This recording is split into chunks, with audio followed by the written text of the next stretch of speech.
কিশোরগঞ্জের মেঘনা নদীর পাড়ে ভৈরব বাজার ঘাট ও লঞ্চ ঘাট। এই ঘাট থেকে পানিপথে প্রতিদিন সুনামগঞ্জ, নেত্রকোনা ও কিশোরগঞ্জের হাওর উপজেলায় অসংখ্য মালবাহী ট্রলার ও যাত্রীবাহী লঞ্চ যাতায়াত করে। আর এ পথে ঘটছে একাধিক নৌ ডাকাতির ঘটনা। এতে আতঙ্কিত মাঝিসহ যাত্রী ও সাধারণ ব্যবসায়ীরা। গত ১.৫ মাস ধরে ডাকাতি এত বেশি বেড়ে গেছে যে মানুষের যাতায়াত মুশকিল হয়ে পড়েছে। ২৬ সেপ্টেম্বর ভৈরব লঞ্চঘাট থেকে সাচনাগামী লঞ্চে ডাকাতি হয় এবং ২৭ সেপ্টেম্বর ভৈরব থেকে ব্রাহ্মণবাড়িয়ার সরাইলগামী একটি ইঞ্জিন চালিত ট্রলারে ডাকাতির ঘটনা ঘটেছে। প্রায়ই ডাকাতি করে, সপ্তাহে আগে আমাদের এক নৌকারে ডাকাতি করছে, অনেক টাকা পয়সা নিচ্ছে। তো ওরাল থেকে ভৈরবের নৌকা চালায়, আশা করছে ভৈরবাই রাতে নৌকা চালায়, আমরা সমস্যা আশা করছে। আর ফানেশ্বরের মাঝে মাঝে ডাকাইতে হয়। ইদানিং ডাকাতি বাইরে গেছে, আগে অত ডাকাতি ছিল না। অন্য নৌকা নিয়ে আসলেই ডাকাতি এদিক সেদিকে ঘোরাফেরা করে। ডাকাতি হইতেছে ইয়ার মেঝে, এই নদীর মেঝে। আমার পেশেন্টার আসতে আসতে খুব অসুবিধা হইতেছে। যাতায়াতের সমস্যা, ডাকাইতে খুব তসারিং করে প্রতিদিনই, আমরা ডরে আসে না।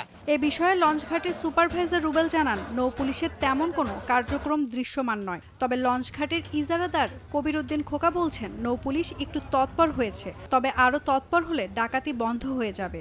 যদি নৌ পুলিশের যে একটু তৎপরতা হয়, আশা করি পুরা ডাকাতি বন্ধ হয়ে যাবে।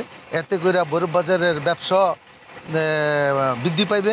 বিভিন্ন জায়গায় বিভিন্নভাবে ডাকাতের উৎপাত, তারা নৌকা দিয়ে বিভিন্নভাবে আমাদের অ্যাটাক করার চেষ্টা করে এবং কিছুদিন আগে একটা লঞ্চের মধ্যে ডাকাতি হয়েছেও। এই বিষয়ে বাজিতপুর থানায় মামলা করা হয়েছে।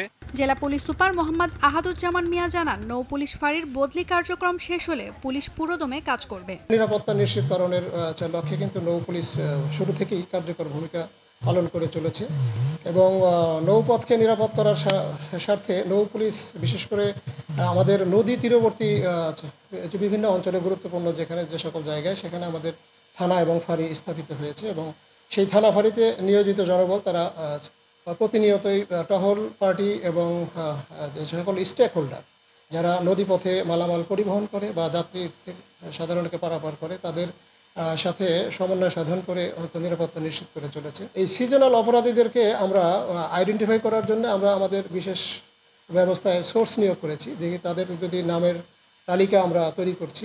স্থানীয় প্রশাসন পানিপথের নিরাপদ যাত্রায় নৌ ডাকাতি বন্ধে কার্যকর পদক্ষেপ গ্রহণ করবে, এমনটাই প্রত্যাশা মাঝি ও যাত্রীদের।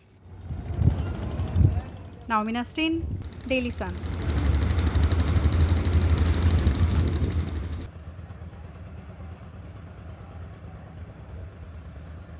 কথা বলো, এরা মনে করবে বড় আলাপ করলো।